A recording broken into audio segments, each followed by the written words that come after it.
Unemployment claims are really skyrocketing here in North Carolina right now. Take a look. The state unemployment office says it has received 305,000 claims since March 16th. 90% of those claims are related to the coronavirus. And some really tough numbers coming from the State Restaurant and Lodging Association as well. They told lawmakers today that 350,000 of the state's 500,000 restaurant jobs have been eliminated for now. Governor Cooper says benefit checks, unemployment checks should begin going out this week. And another glimmer of hope as well for people affected by COVID-19. The Families First Coronavirus Response Act goes into effect tomorrow. Josh Chapin live now on Hillsborough Street in Raleigh with more on what we need to know about this. Josh?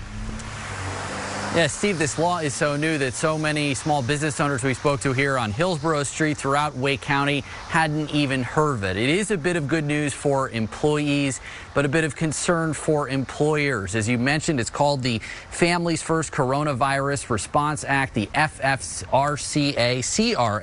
and expands sick leave in a major way. Right now, if you own a business with at least 50 employees, you have to provide at least 12 weeks of unpaid leave for folks that need to take care of themselves, a newborn, or a loved one. This new law says if you own a business and you employ somewhere between 1 and 500 people, you have to provide paid leave for up to 12 weeks to folks who meet one of the 6 qualifications related to COVID-19. For example, that person has to have COVID-like symptoms or prove that he or she is caring for a loved one who has it. Another qualification, those folks who need to be home because their kids are out of school.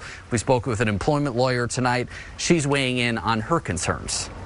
Some small businesses may be taking the opportunity today to conduct large layoffs so that they're not going to be subjected to a slew of employees potentially asking to qualify for that paid family and medical leave.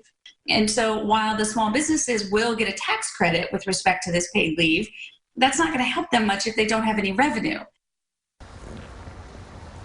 Laura Noble, you just heard from her, says that this law hasn't worked its way through the court system yet, but she is hopeful that tomorrow, April 1st, when the new law goes into effect, she's going to get a bit more guidance from the Department of Labor. It is our top trending story right now on ABC11.com. You can get a full recap. Just head to the homepage right now. Tisha?